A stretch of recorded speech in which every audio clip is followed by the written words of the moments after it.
برطانوی پاکستانی برطانیہ کے سرکاری اعداد و شمار کی روشنی میں سب سے پیچھے۔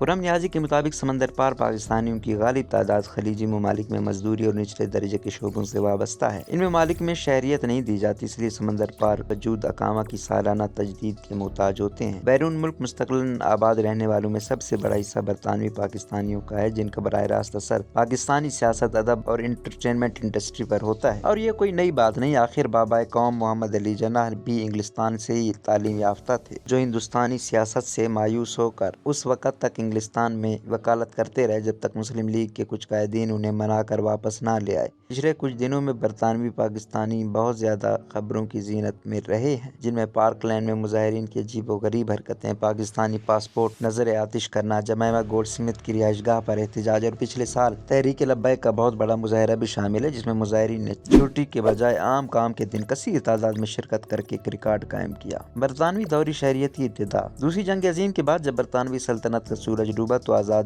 ہوتی اقوام کی انجمن دولت مشترکہ کی 1948 کی کانفرنس میں رکن ممالک کو ہدایت کی گئی کہ وہ جلدی سے اپنی شہریت کے قوانین وضع کریں۔ یہ بھی طے کیا گیا کہ ان سابقہ کالونیوں کے کچھ باشندوں کو برطانیہ میں دوری شہریت بھی مل سکتی ہے۔ اسی رعایت کے تحت متعدد پاکستانی اور ہندوستانی ڈاکٹر برطانیہ میں نئے قائم ہونے والے قومی ادارہ صحت NHS میں خدمات سر انجام دیتے رہے۔ بعد از جنگ معاشی بحالی سے جب صنعت کا پہیہ باز چل پڑا اور مزدوروں کی ضرورت پڑی تو بھرتی کے لیے نگاہ انتخاب سابقہ کالونیوں پر ہی پڑی۔ پاکستان، بھارتی پنجاب اور ویسٹ انڈیز کے محنت کشوں کی تیسری اور چوتھی نسل اس دور کی یاد دلاتی ہے۔ شہریت کے قوانین میں حالات و واقعات کی مناسبت سے وقتاً فوقتاً ترامیم کی جاتی ہیں۔ مثلاً ہانگ کانگ سے جو اس وقت برطانیہ کا حصہ تھا، کئی ہزار مزدور پہنچے اور ایک ضلع سے تو تقریباً سارے مرد اٹھائے تو میں مانوں کہ حوصلہ شکنی کے لیے 1962 کا قانون بنا، لیکن جب کینیا اور پھر یوگنڈا سے پڑھے لکھے ہندوستانیوں کو دیس ملا تو انہیں رجا کر برطانیہ میں لانے کے لیے 1968 کا امیگریشن ایکٹ اتنی ہی پھرتی سے بنایا گیا جس طرح پاکستان میں توسیع جیسے بقائے معاملات پر سرحد سے قانون سازی ہو جایا کرتی ہے۔ حال ہی میں وزارت عظمیٰ کی دوڑ میں باہر ہونے والے رشی سناک اور پچھلے وزیر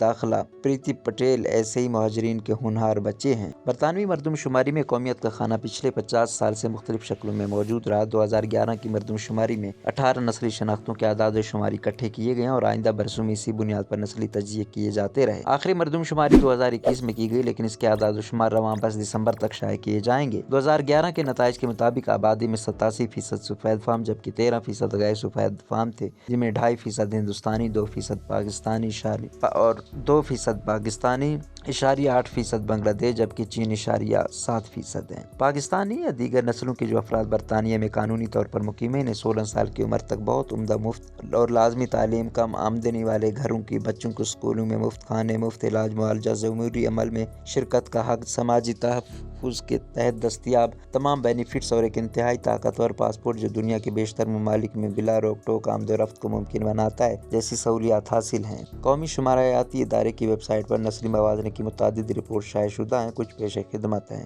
انگلستان کی 10% آبادی ان محلوں میں رہتی بستی ہے جو مختلف محرومیوں سے دوچار ہیں۔ ان علاقوں کی پسماندگی کو تعلیم و تربیت، صحت کی سہولیات، روزگار کے مواقع، ہاؤسنگ و خدمات کی دستیابی، جرائم کی شرح اور ماحول کے تحت درجہ بند کیا گیا ہے۔ یہ شرح چینی اور ہندوستانی نسلوں میں قومی اوسط سے کم جبکہ بنگلہ دیشیوں میں دگنی ہے۔ پاکستانیوں کی 31% آبادی ان پسماندہ علاقوں میں مقیم ہے، یہ عام برطانوی سے 3 گنا۔ پاکستان میں بینیفٹس کا نظام پہلے بے نظیر انکم سپورٹ پروگرام کہلایا اور پھر اسے احساس پروگرام کر دیا گیا۔ اس سے کتنے اور کون سے انسان کس ذلت آمیز انداز میں مستفیض ہوتے ہیں، اس پر روشنی ڈالنے کی ضرورت نہیں۔ برطانیہ کی ویلفیئر اسٹیٹ کے تحت مستحقین کو کئی بینیفٹس حاصل ہیں۔ کل آبادی کا 51% بینیفٹس وصول کرتی ہے۔ بنگلہ دیش میں شرح 52، پاکستان میں 48 جبکہ بھارتیوں میں 37% ہے۔ چینیوں میں شرح تمام نسلوں سے کم صرف 25% ہے۔ بچوں کے نام پر ملنے والا خرچہ چائلڈ بینیفٹ کہلاتا ہے۔ پہلے بچے کو 22 پاؤنڈ جبکہ اس کے بعد ہر بچے کو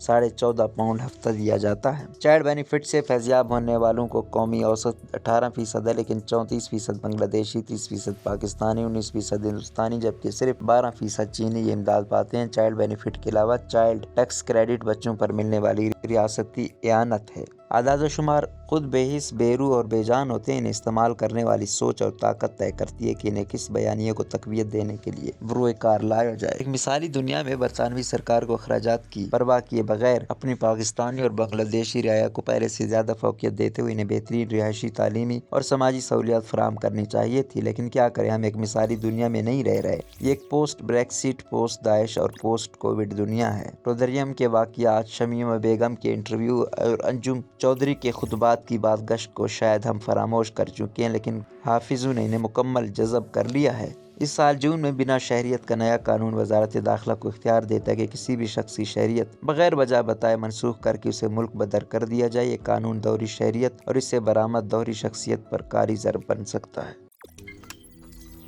روزنامہ قدرت کی ویڈیو دیکھنے کے لیے ابھی یوٹیوب چینل پر سبسکرائب کریں اور بیل آئیکن پر بھی کلک کریں۔